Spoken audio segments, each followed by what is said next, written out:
I was standing in my childhood bedroom, holding the acceptance letter to the graphic design program at Parsons School of Design in New York City, when my mother walked in with my younger brother, Adrian. My hands were shaking with excitement. This was everything I had worked for. Mom's face was serious, not celebratory. Adrian stood behind her with an expression I couldn't quite read. Mom sat down on my bed and told me Adrian had gotten into medical school. I congratulated him, confused about why she looked so grim. Then she said the tuition was astronomical. Before I could process what was happening, she told me they were withdrawing my college fund to pay for Adrian's education instead. My dream died in that single moment. Mom said graphic design wasn't a real career anyway, and Adrian would support the family as a doctor. I felt my entire future crumbling into dust. I couldn't breathe. The acceptance letter fell from my hands onto the floor. I looked at my mother, searching her face for any sign that she was joking, that this was some kind of terrible test, but her expression remained firm, almost defensive.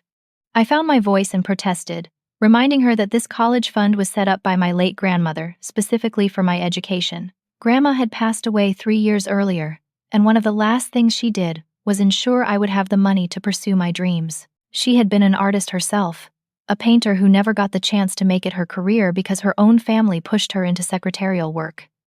She believed in my talent. She told me so many times before she died. Mom dismissed this immediately, waving her hand as if swatting away an annoying fly. She said Grandma would have understood that family comes first. She said medical school was an investment in all of our futures, that Adrian would be able to take care of everyone once he became a doctor. I looked at Adrian, expecting him to say something, to at least pretend to be sympathetic or conflicted. Instead, he stood there with this smirk on his face, his arms crossed, looking almost pleased with himself. It made my stomach turn. I turned to my father, who was standing in the doorway. Dad had always been the quiet one, the peacekeeper who never rocked the boat. I silently begged him with my eyes to say something, to stand up for me, to tell Mom this wasn't right. He looked down at his shoes. He said nothing. That's when the real panic set in. I asked Mom if she had already withdrawn the money. Her silence told me everything. She had done it without even asking me, without even giving me a chance to discuss it or find alternatives. The fund had $43,000 in it. Everything Grandma had saved over years of careful budgeting and sacrifice. It was gone. Mom tried to soften the blow by saying I could go to community college instead. She suggested I study something practical like accounting or nursing, something with job security, she said, something real. I tried to explain through my tears that Parsons was offering me a partial scholarship. I had earned that through my portfolio and grades. I only needed the fund to cover living expenses and the remaining tuition. We could make it work. We could find a way for both Adrian and me to go to school. Mom refused to listen. She kept talking over me, her voice getting louder and more insistent. She said medical school costs $300,000 over 4 years. She said Adrian's education was an investment that would pay off for the entire family. She said I was being selfish for not understanding this. Selfish. That word hit me like a slap. I felt completely betrayed, completely invisible in my own family. This wasn't the first time Adrian had gotten priority, but it was the most devastating. I remembered all the times growing up when he got better birthday parties while mine were small and simple. When he got a brand new laptop for high school while I got a hand-me-down desktop that barely worked. When Mom and Dad paid for his driving lessons while I had to save up money from my part-time job at the grocery store to pay for mine. When he wanted to join travel soccer and they found the money. But when I wanted to take advanced art classes, they said we couldn't afford it. The pattern had always been there. But I had told myself it would be different when it really mattered. I had told myself that my acceptance to Parsons, my scholarship, my talent, would finally make them see me. But I was wrong. That night, after everyone had gone to bed, I sat in my room and made a decision. I wasn't going to beg. I wasn't going to keep crying and hoping they would change their minds. I was going to prove them all wrong. I called Parsons the next morning and asked if I could defer my acceptance for 1 year. They said yes. I had 12 months to make this work. I immediately started looking for jobs. Within 2 weeks, I was working 3 jobs. I woke up at 4:30 in the morning to open at a coffee shop, making lattes and cappuccinos for the early commuters. I worked there until noon, then rushed to my retail job at a clothing store in the mall, where I stayed until 8 in the evening. After I got home, I ate something quick and then worked on freelance design projects until midnight or later. I built a portfolio website, created profiles on freelancing platforms, and started reaching out to small businesses that needed logos, social media graphics, and branding work. I was exhausted all the time. My eyes burned from staring at screens. My feet ached from standing all day. But every time I wanted to quit, I thought about that smirk on Adrian's face. I thought about Mom telling me my dreams weren't real. I thought about Dad's silence, and I kept going. 3 months into this routine, I discovered something that made everything even worse. I ran into one of Adrian's friends at the grocery store, and he congratulated me on Adrian getting into medical school. He mentioned the name of the school. I went home and looked it up. It wasn't some prestigious institution. It was a mid-tier medical school, the kind that accepts students with average test scores and grades. I dug deeper and found out the actual tuition cost. It wasn't $300,000. It was closer to $200,000, and that was before financial aid. Adrian had probably qualified for some loans and grants that would bring the cost down even more. Mom had lied to me. She had exaggerated the cost to make the sacrifice seem more necessary, more justified. I confronted her the next day. She didn't even have the decency to look ashamed. She said the extra money would go toward Adrian's living expenses and books. She said medical school was expensive in ways beyond just tuition. When I asked if she would give me back any of the leftover money from the fund, she refused. She said it was all allocated for Adrian's education now. All of it. Every penny that Grandma had saved for me was now his. The next 12 months were the hardest of my life, but also the most transformative. I worked relentlessly, sleeping only 4 to 5 hours per night. I lived in a tiny studio apartment with 2 roommates, splitting a space that was barely big enough for one person. My bedroom was actually a converted walk-in closet. I could touch both walls if I stretched out my arms. But the rent was cheap, and that was all that mattered. My freelance design work started gaining attention. I was active on social media, posting my projects and process videos. I joined online design communities and participated in forums. I entered free design competitions just to get my name out there. Slowly, steadily, my reputation grew. Small business owners started reaching out to me. I designed logos for local restaurants, created social media content for boutique shops, built websites for therapists and consultants and personal trainers. By month 6, something incredible happened. My freelance income matched what I was making from my 2 other jobs combined. I was bringing in almost $3,000 a month just from design work. It wasn't enough to quit my other jobs yet, but it was proof that this could work, that I could actually make a living doing what I loved. I gave it another month to be sure, and then I quit both the coffee shop and the retail job. I went all in on freelancing. It was terrifying and exhilarating at the same time. For the first time since Mom took my college fund, I felt like I was in control of my own life. My client base grew through word of mouth and online reputation. When clients were happy with my work, they told their friends. They left reviews on my profiles. They tagged me in social media posts. 1 client led to 3 more. 3 led to 10. By month 9, I was turning down projects because I had too much work. Mom called occasionally during this time. She never asked how I was really doing. She would make small talk for a few minutes and then inevitably ask about my little hobby. That's what she called it, my little hobby. She would suggest I give up and come home, get a real job, maybe take some classes at the community college. Every conversation left me feeling drained and angry. I started letting her calls go to voicemail. Adrian never called or texted, not even once. He was completely absorbed in his medical school experience, living the life that my money was funding. Dad reached out once, awkwardly, saying he was proud of my work ethic, but he didn't apologize for the money. He didn't acknowledge what had been done to me. His call felt hollow. I felt lonely during this time, isolated in a way I had never experienced before. I had always been close to my family, despite their favoritism toward Adrian. Losing them hurt more than I wanted to admit. But I also felt driven in a way I never had before. The anger and betrayal became fuel. Every time I wanted to give up, every time I was exhausted and overwhelmed, I channeled those feelings into my work. I reconnected with my best friend from high school, Mallory. She had moved to a city about an hour away and was working in marketing for a tech company. When I told her everything that had happened, she was furious on my behalf. She became my biggest supporter and cheerleader. She also started referring clients to me, people from her professional network who needed design work. Those referrals were gold. They were higher-paying clients with bigger budgets and better projects. By month 11, I had saved $38,000.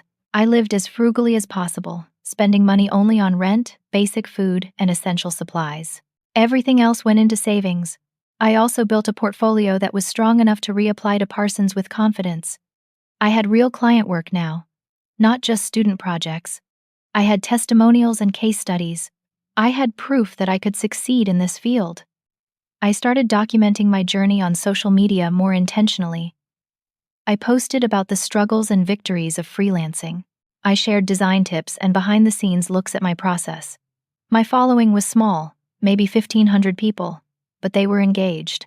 They commented on my posts. They asked questions. They cheered me on. It felt good to have people in my corner, even if they were strangers on the internet. Then, in month 11, everything seemed to come together. A major local business reached out to me. It was a restaurant group that owned 5 locations across the state. They wanted a complete rebrand. New logo, new menus, new website, new social media presence. Everything. The project was worth $15,000.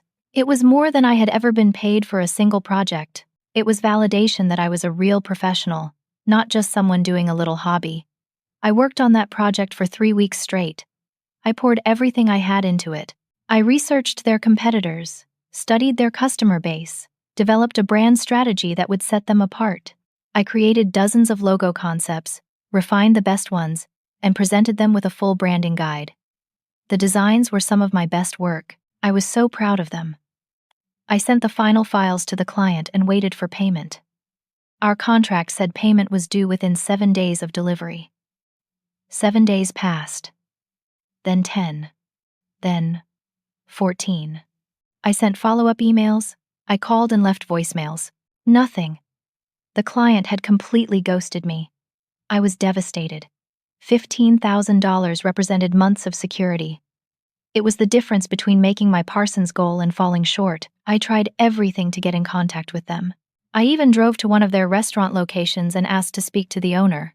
The manager said the owner wasn't available and basically showed me the door.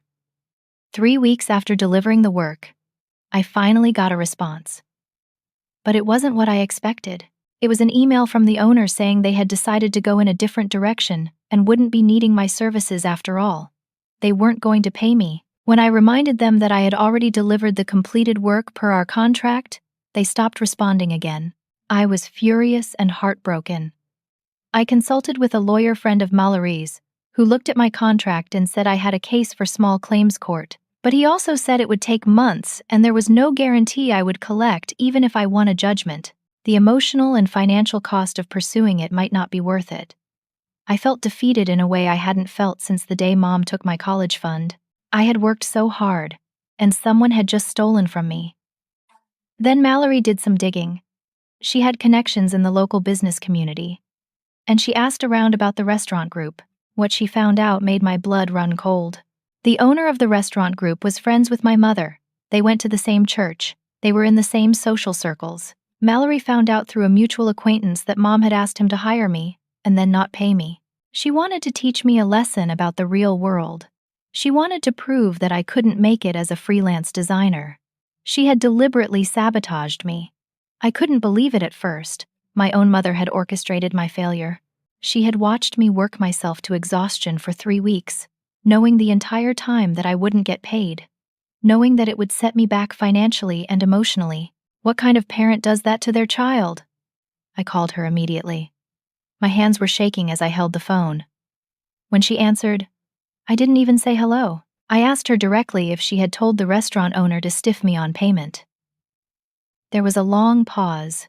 Then she denied it. She said I was being paranoid and dramatic. She said if a client didn't pay me, that was just part of being in business and I needed to learn to handle it. I told her I knew the truth. I told her Mallory had found out about her involvement. There was another pause, longer this time. Then Mom's tone changed. She admitted she had asked the owner to test my resilience. She said if I couldn't handle one bad client, I wasn't cut out for freelancing. She said she was doing me a favor by showing me the harsh reality before I wasted more time on this path. I was so angry I could barely speak. I told her she didn't get to sabotage my life and then claim it was for my own good. I told her she had already taken my college fund, and that should have been enough. I told her I was cutting contact until she apologized and paid back every penny of what Grandma had left me. Mom laughed. She actually laughed. She said I would come crawling back when I failed, when I realized I couldn't make it without family support. She said I was being ungrateful and childish. Then she hung up on me. I sat on my apartment floor and cried for hours. I cried for the money I had lost. I cried for the betrayal. I cried for the relationship with my mother that was now completely broken. Mallory came over and just sat with me. She didn't try to fix it or tell me everything would be okay. She just let me feel what I was feeling. After I had cried myself out, Mallory made a suggestion. She said I should pursue legal action to recover my college fund. The money had been in a trust specifically designated for my education. If Mom had taken it and used it for someone else's education, that might be illegal. At the very least, it was against the terms of the trust. I consulted with a lawyer who specialized in estate and trust issues. I brought all the documentation I had about Grandma's college fund. The lawyer reviewed everything and confirmed I had a strong case. The trust documents clearly stated the money was for my educational expenses only. Mom had violated the terms of the trust by giving it to Adrian. I could sue to recover the funds plus damages. But the lawyer also warned me it would take time, probably 6 months to a year. It would be expensive, even though he thought I would ultimately win. And it would create massive family conflict. Everyone would be forced to take sides. It would probably destroy any remaining relationship I had with my parents and brother. I thought about it for days. Part of me wanted to do it, wanted to make Mom face legal consequences for what she had done. But another part of me worried it would consume my life and energy. I was so close to my goal of getting back to Parsons. Did I want to spend the next year in legal battles? Or did I want to spend it building my career? I decided to wait on legal action. I would focus on rebuilding my savings and my confidence. I would prove I could succeed without forcing Mom to give the money back. Maybe later, when I was more stable, I would revisit the legal option. But for now, I needed to move forward. I took on smaller projects over the next few months, being more careful about vetting clients. I asked for partial payment up front. I got everything in writing. I rebuilt my savings slowly and carefully. By month 14, I was back to $30,000 saved. Then I got an email that made my heart stop. It was from Parsons. My deferred acceptance was expiring in 2 weeks. I had to commit now and pay the enrollment deposit, or I would lose my spot. I would have to reapply and go through the whole process again, with no guarantee of acceptance or scholarship the second time. I looked at my bank account. $30,000. The first semester tuition and fees would be about $18,000 after my scholarship.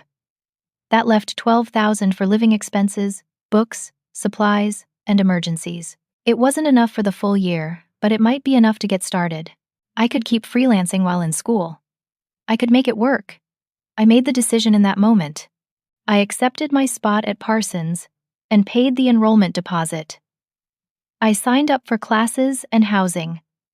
I was going to New York City. I was going to pursue my dream, even if I had to work 3 times as hard as everyone else to afford it. I spent the next 2 weeks preparing to move. I gave notice on my apartment. I sold furniture I didn't need. I packed my life into boxes and suitcases. Mallory threw me a small going-away party with a few friends we had made in the area. It was bittersweet. I was excited but also terrified. The day before I was set to leave for New York, there was a knock on my apartment door. I opened it and found Adrian standing there. I hadn't seen him in over a year. He looked different, thinner, and tired. There were dark circles under his eyes. He asked if he could come in. I almost said no. I almost slammed the door in his face. But curiosity got the better of me. I let him in and we sat down in my nearly empty living room. He looked around at the boxes, at the bare walls, and didn't say anything for a long moment. Then he told me he had dropped out of medical school. He had completed 1 year and then quit. He said he hated it. He was failing multiple classes. He couldn't handle the pressure and the workload. He only went in the first place because Mom had pressured him. He never actually wanted to be a doctor. I stared at him in disbelief. He had wasted over $60,000 of my college fund, money that Grandma had saved specifically for me, on a degree he was abandoning after just 1 year. That money was gone. It had paid for housing and tuition and books and fees for something Adrian didn't even want. He asked me not to tell Mom yet. He said he was scared of her reaction. He had been avoiding her calls for weeks, trying to figure out what to do next. He wanted me to keep his secret until he found a way to break the news gently. I laughed, but there was no humor in it. I told him he had to be kidding. He had stood there with that smirk on his face while Mom took my future away. He had benefited from my loss and never once reached out to apologize or help. Now he wanted me to protect him from the consequences of his own choices? I told him I was going to call Mom right then and tell her everything. He begged me not to. He actually got down on his knees and begged. It was pathetic. I picked up my phone and called Mom's number. She answered on the third ring. I told her Adrian was at my apartment and had something to confess. I put the phone on speaker and told Adrian to tell her. He sat there frozen. So I told her myself. I told her Adrian had dropped out of medical school after 1 year. I told her the $60,000 was gone and there was no degree to show for it. Mom's reaction was immediate and explosive. She started screaming through the phone. She said I was lying, that I was making it up to hurt her. She demanded to talk to Adrian alone. I handed him the phone and walked into my bedroom. Closing the door, I could hear him through the walls, his voice getting louder as he tried to defend himself.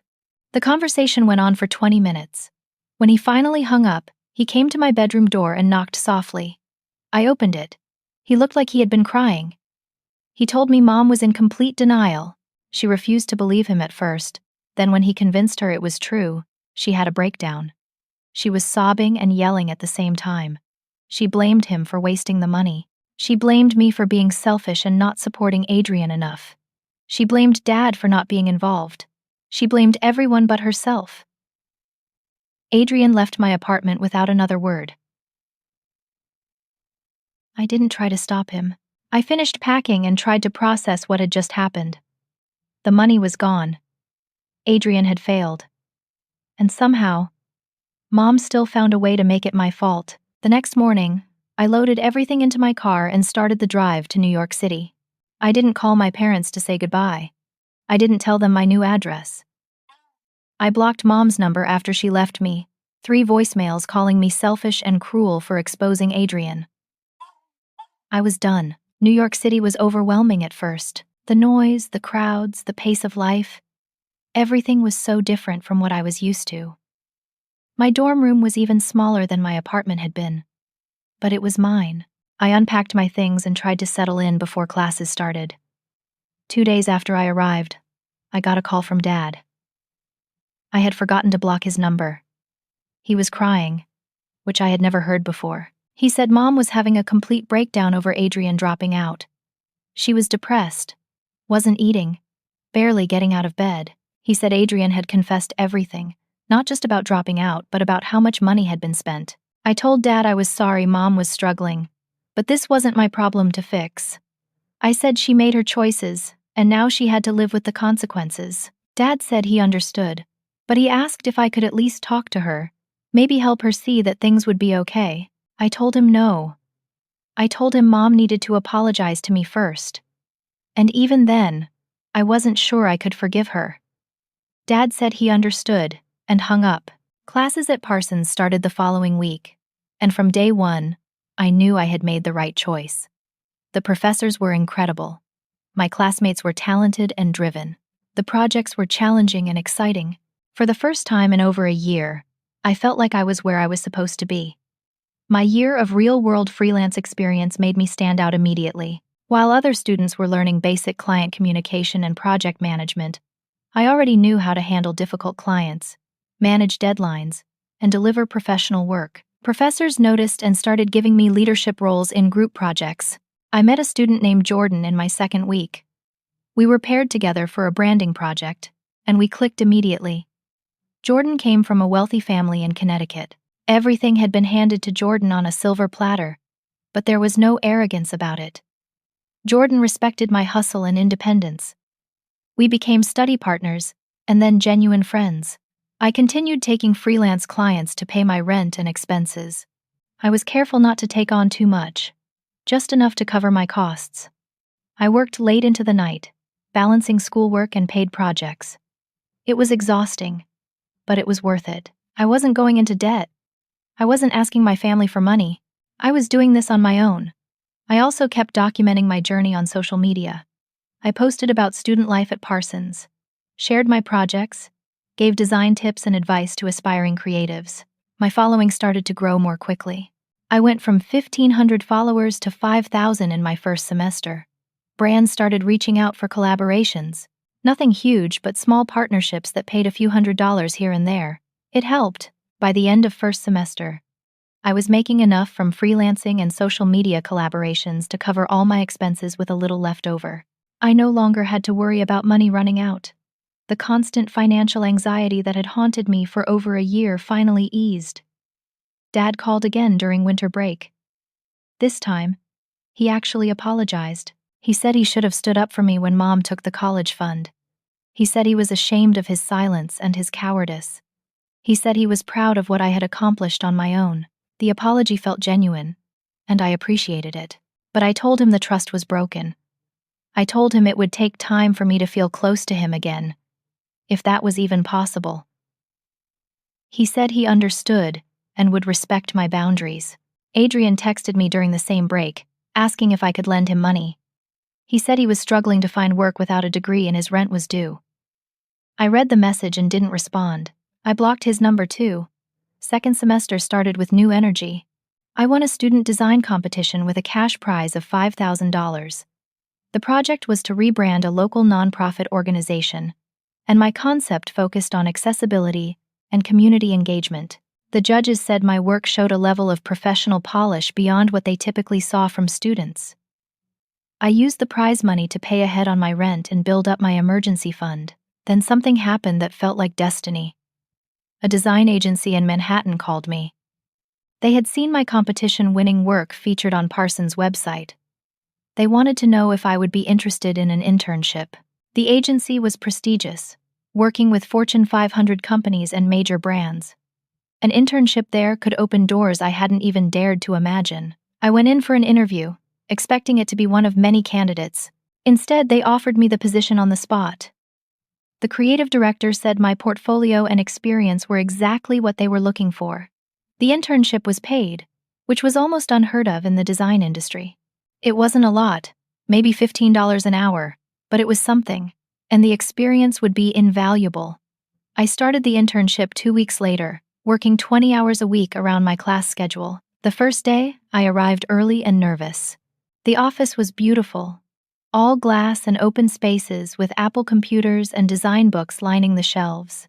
I met the team, about 15 designers and art directors and project managers. Everyone was talented and driven and intimidatingly cool.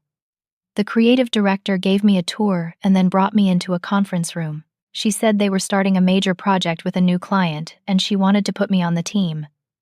I asked what the client was. She pulled up a presentation on the screen. It was a pharmaceutical company that was launching a campaign in partnership with medical schools across the country.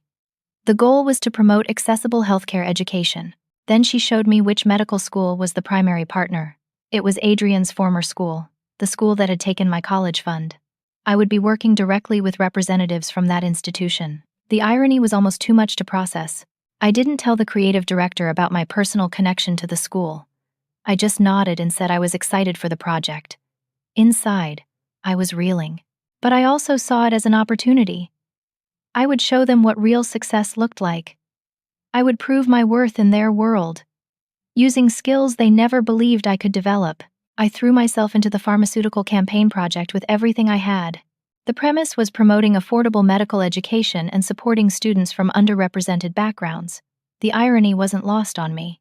Here I was, someone who had her educational funds stolen to pay for medical school, now creating marketing materials about making medical school more accessible. The medical school representatives came to our agency for the first meeting. There were 3 of them, all middle-aged administrators in business suits.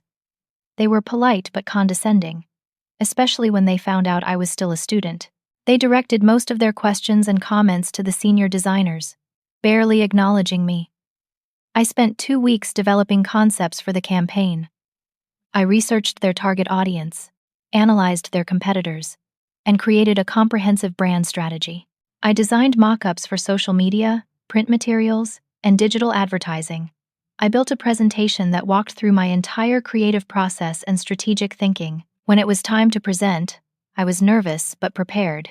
The medical school representatives sat across the conference table with skeptical expressions. I opened my laptop, pulled up my presentation, and began. I talked about the emotional journey of prospective medical students. I talked about the financial barriers and the fear of debt. I talked about how the campaign needed to feel aspirational, but also honest and supportive. As I presented each design concept, I watched their faces change. The skepticism faded. They started leaning forward, asking questions, engaging with the work. By the end of my presentation, they were nodding and taking notes. The creative director was smiling. They chose my concept as the primary direction for the campaign, not a senior designer's work, mine. A student intern's portfolio piece was going to be the foundation of a multi-million-dollar marketing rollout. I could barely believe it. Over the next month, I refined the designs and worked with the team to execute the campaign across multiple platforms. The medical school representatives specifically requested that I be included in all major decisions. They said they trusted my vision for the project. The same people who had dismissed me at first were now praising my work. The creative director pulled me aside one day and said she was impressed. She said she had been watching my work and my work ethic, and she wanted me to know there would be a full-time position available for me after graduation if I wanted it. A job offer before I had even finished my degree. It felt surreal. The pharmaceutical campaign launched in April, and it was everywhere. Social media ads, billboards near college campuses, digital displays in subway stations. My designs were out in the world, being seen by millions of people. I took screenshots and saved them all. This was proof. This was validation that I had made the right choice. My social media following exploded after I posted about the campaign. I was careful not to violate any confidentiality agreements, but I shared what I was allowed to share. People were inspired by my story. A college student who had overcome family betrayal and financial hardship to land a major campaign. I went from 5,000 followers to 20,000 in 2 weeks. Brands and companies started cold emailing me for collaborations and consulting work. Design conferences reached out asking if I would speak on panels about freelancing and building a career. Everything was happening so fast. Jordan encouraged me to think bigger. Why work for someone else's agency when I could start my own? Why make other people rich off my talent when I could build something for myself? The idea was exciting, but terrifying. I had never thought of myself as a business owner, but Jordan believed in me, and slowly, I started to believe in myself too. I reached out to Mallory and told her about the idea. She got excited immediately. He only found out recently when the bank called about missed payments. The family home, the place where I grew up, was at risk of foreclosure. But that wasn't even the worst part. Adrian had apparently accumulated additional debt beyond what the college fund and second mortgage covered.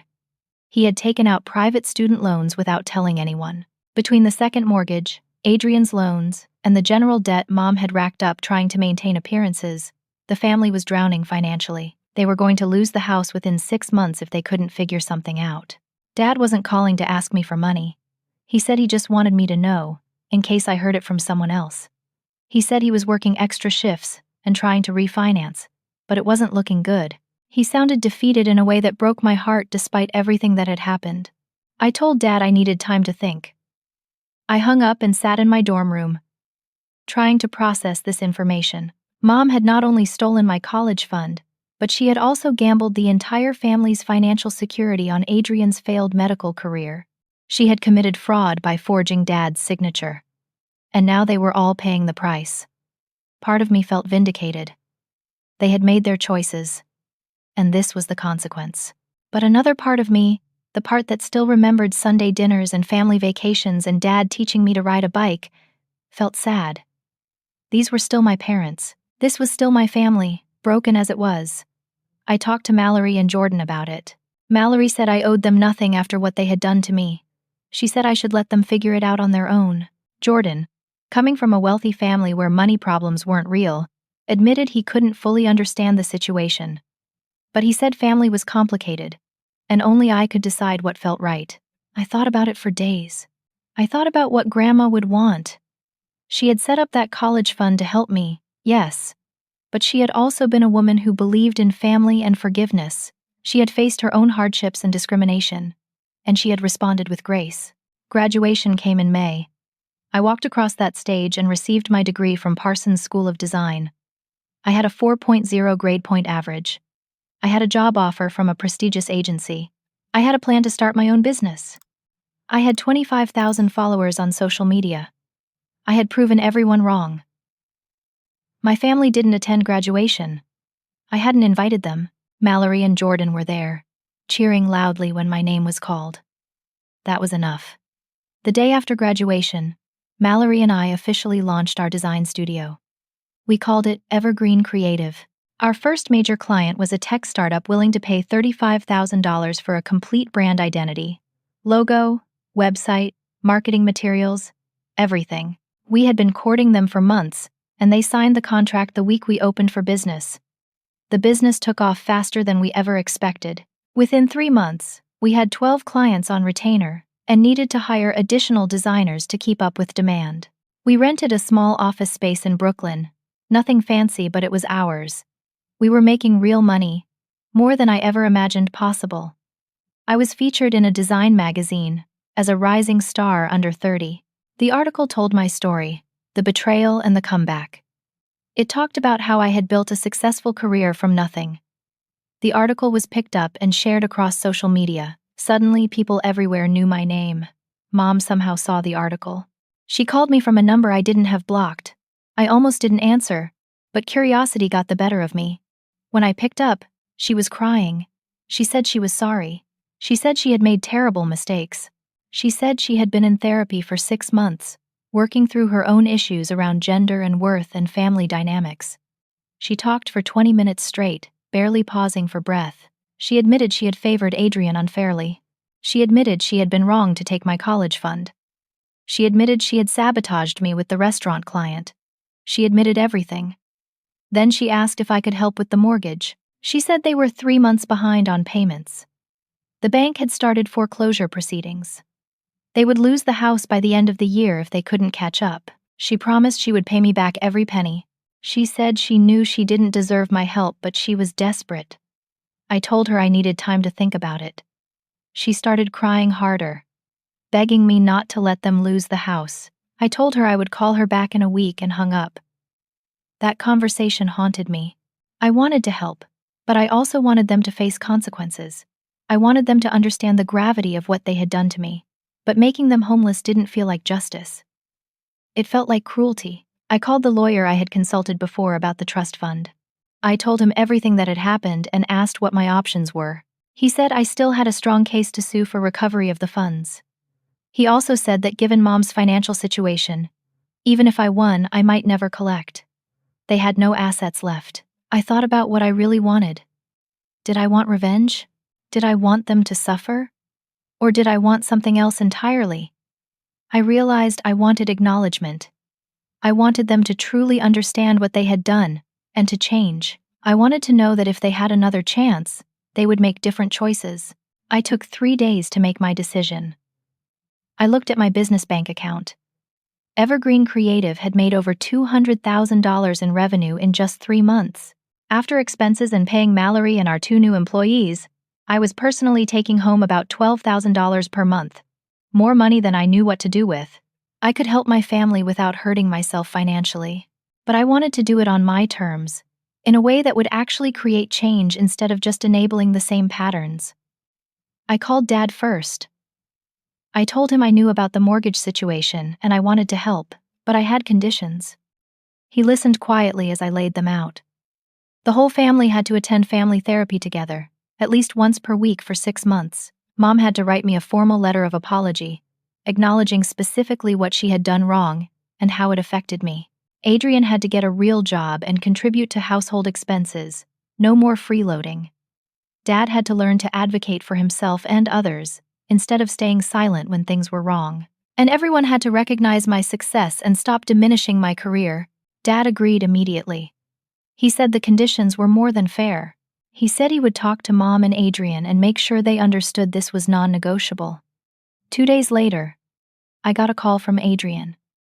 It was awkward at first. He apologized for asking me for money before. He apologized for benefiting from Mom's favoritism. He said he had spent the past year working as a pharmacy technician and hating his life.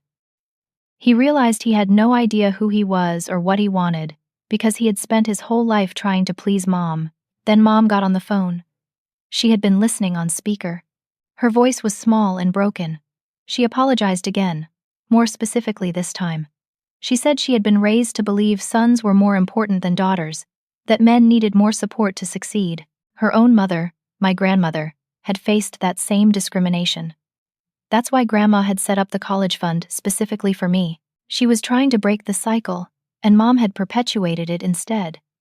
Mom said she understood if I never forgave her. She said she would respect whatever boundaries I needed, but she was grateful I was willing to help with the house. She asked what I needed from her. I told her about my conditions. I said I would provide a one-time payment of $25,000 to catch up the mortgage payments and give them some breathing room. But this was not a loan or an investment. This was a gift, and I would never give them money again. They had to figure out their own financial future. I would also help Adrian with his resume and job search, using my professional network to connect him with better opportunities. But he had to actually put in the work. Mom agreed to everything. She said she would start writing the apology letter that day. She sent me her journal entries where she processed her mistakes and biases. She sent me the apology letter, which was 12 pages long and heartbreakingly honest. Adrian got a job as a medical sales representative. It turned out his incomplete medical education actually helped him understand the products he was selling. He was good at it and started making decent money. He moved out of my parents' house and got his own apartment. He started paying his own bills and slowly chipping away at his student loan debt. Dad became more vocal and present. In therapy, he admitted he had used silence as a way to avoid conflict his whole life. He was learning to speak up, to have opinions, to support the people he loved, even when it was uncomfortable. I started joining their therapy sessions virtually after 3 months. It was hard. We talked about painful things. We cried. We argued. But slowly, we also started to understand each other better. I learned about Mom's childhood and the messages she had internalized. She learned about the impact of her choices on me. We weren't fixed, but we were healing. My business continued to thrive. Within a year of launching, Evergreen Creative had 20 employees and was bringing in 7-figure annual revenue. We moved into a bigger office space in Manhattan. We were featured in Forbes and Fast Company. I was invited to speak at design conferences and universities. I got an invitation to speak at my grandmother's alma mater, a small liberal arts college in Pennsylvania. They wanted me to talk to students about perseverance and breaking barriers. I accepted immediately. Standing at that podium, looking out at 200 young faces, I thought about Grandma. I thought about how she never got to pursue her art, how she worked as a secretary her whole life, how she saved every penny she could to give me the opportunity she never had. I thought about how Mom had almost destroyed that gift, and how I had fought to honor it anyway. I told them my story. I didn't hold back. I talked about the betrayal, the pain, the anger, the exhaustion. I talked about wanting to give up. I talked about the moments of doubt when I wondered if Mom was right, if I was being foolish to pursue art instead of something practical. I also talked about the moments of triumph, landing my first big client, getting into Parsons, winning the design competition, seeing my work on billboards, starting my own company, proving everyone wrong not through anger but through excellence. At the end of my speech, I made an announcement. I was establishing a scholarship fund in my grandmother's name for women pursuing creative careers. The fund would give $50,000 annually to one deserving student, covering tuition, living expenses, and supplies. Applications would open the following month. The auditorium erupted in applause. Students lined up afterward to talk to me, to thank me, to share their own stories of being discouraged from pursuing art. I stayed for 3 hours. talking to every single person who wanted to speak with me. Mom was in the audience. I had invited her, not sure if she would come. She approached me afterward with tears streaming down her face. She said she finally understood what she had almost taken from me. She said Grandma would be so proud. She said she was proud too, even though she had no right to be. I hugged her. It wasn't forgiveness exactly, but it was something. It was acknowledgement. It was the beginning of something new. The scholarship fund changed everything. Not just for the students who would receive it, but for me. It gave purpose to all the pain I had experienced. Every struggle, every moment of doubt, every betrayal had led me to this point where I could help someone else avoid the same obstacles. The first year, we received over 800 applications. Reading through them was emotional. So many young women had been told their art wasn't valuable, that they should pursue something more practical, that their dreams were hobbies. I saw myself in every single application. We selected a recipient, a young woman named Harper from rural Montana who wanted to study animation. She came from a family of ranchers who thought art school was a waste of time and money. When I called to tell her she had won the scholarship, she cried so hard she couldn't speak. Her mother got on the phone and thanked me through tears. She said this would change her daughter's life. Evergreen Creative continued to grow beyond my wildest expectations. We opened a second office in Los Angeles. We hired 50 employees. We worked with clients I used to dream about working with, major brands and companies that were household names. Mallory and I became actual business owners, attending entrepreneur conferences and networking events. Sometimes I had to pinch myself. My relationship with my family continued to evolve. We would never go back to what we were before, and that was okay. We were building something new, something more honest and equal. Mom stayed in therapy and started volunteering at a women's shelter, working with women who had faced discrimination and abuse. She said helping others helped her process her own mistakes. Adrian found his footing in medical sales and eventually started his own consulting business, helping medical device companies with their marketing strategies. He used his incomplete medical education in a way that actually suited him.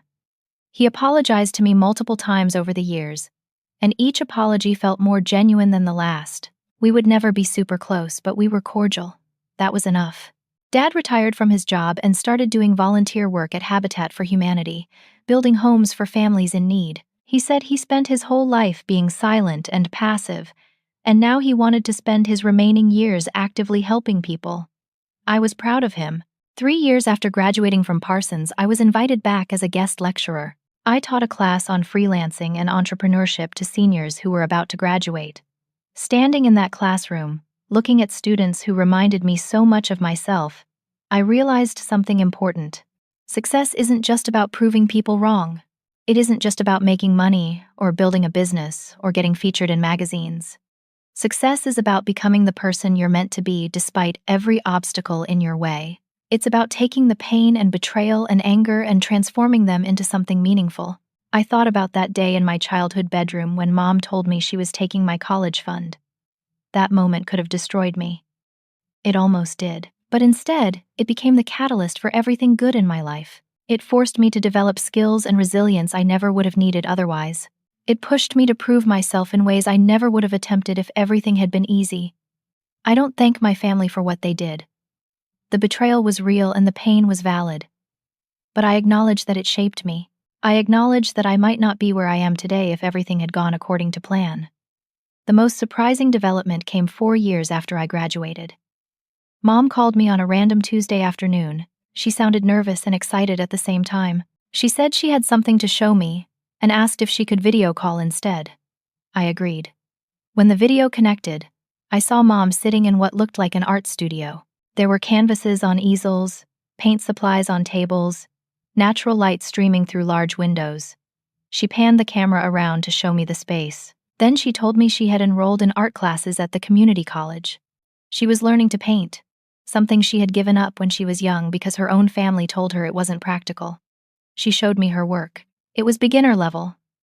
But there was something there, some spark of talent and passion.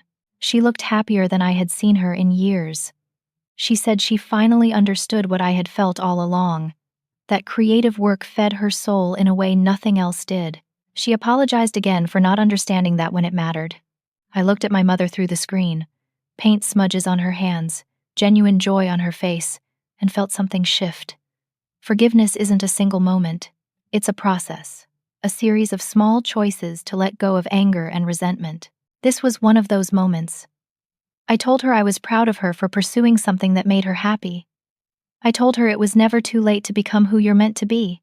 She cried and thanked me for not giving up on the family, even when we gave her every reason to. Today, Evergreen Creative has 75 employees across 3 offices. We've worked with hundreds of clients and won numerous industry awards. The scholarship fund has supported 15 students so far, and we're expanding it to offer 3 scholarships per year instead of 1. I bought my own apartment in Manhattan, a beautiful space with huge windows and room for a home studio. I wake up every morning and do work I love. I've built a life I'm proud of, surrounded by people who respect and value me. Do I wish things had been different with my family? Sometimes. Do I wish I had never experienced that betrayal? Not anymore, because that betrayal taught me who I really am. It taught me that I'm strong enough to build something from nothing. It taught me that family loyalty shouldn't require self-sacrifice. It taught me that forgiveness doesn't mean forgetting, but it does mean releasing the weight of anger that holds you back. My grandmother's college fund was supposed to pay for my education. In a way, it did, just not in the way anyone expected. It paid for the most important education I could have received. The education of learning my own worth and fighting for my own dreams regardless of who believes in me. The real success story isn't about the money I make or the business I built or the awards I've won. The real success story is about the woman I became in the process of building it all.